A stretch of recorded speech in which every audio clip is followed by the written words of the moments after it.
Hi everybody, I'm Kristen Kennedy and I'm here with Newton. I'm going to talk to you about what the law school admissions process looks like and a little bit about what you can expect to experience in law school.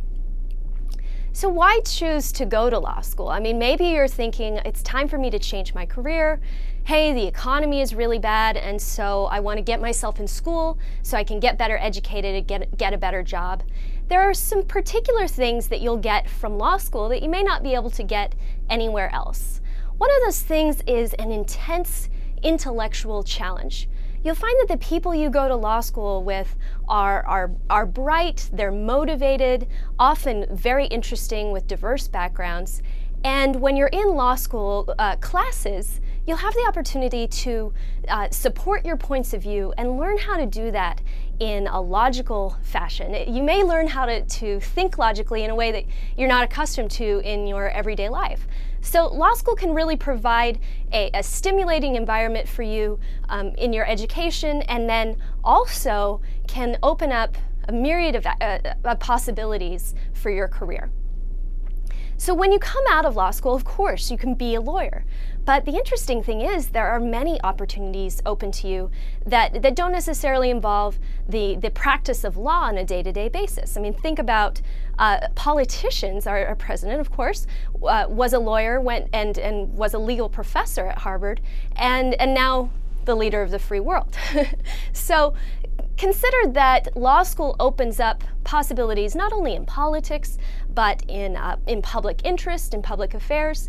And really what a degree in law shows the world is that you have learned how to think. You've been pressed to, like I said, to support your arguments, and you've been tested. Your intellectual capacity has been tested. Also, when you come out of law school, you'll know how to write much better than when you went in because of your legal writing classes. So, you know, law school leads not only to potentially a higher paying job, but also a more interesting job. So when we think about where to apply to law school, I mean, the first thing a lot of people think about is the ranking of the school. U.S. News & World Report gives us these rankings every year, and a lot of people treat them like the Bible. And it's true, how a law school is ranked is extremely important. That's the prestige that goes along with the school.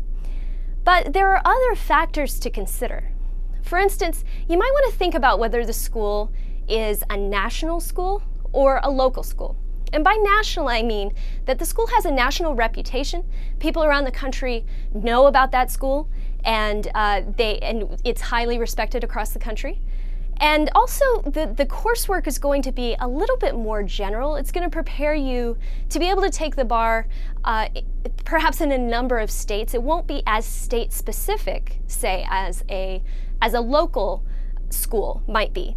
So what you want to do is think about where you want to practice after school and allow that to gear your decision a little bit more as to whether you want to go to a national or a local school. Now, you also want to consider the issue of geography.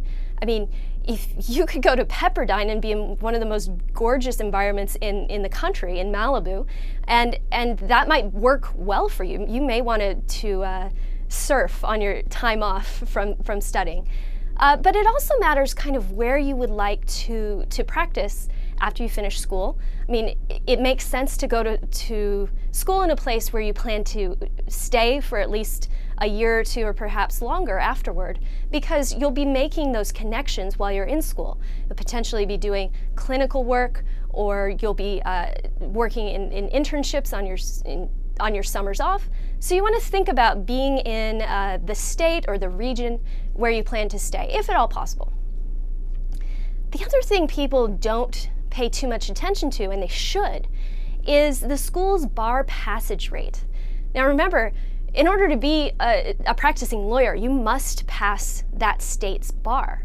And some of the bar exams are incredibly rigorous, And unfortunately, some law schools don't do as good of a job as they should in preparing students to succeed on that bar exam on the first try, right?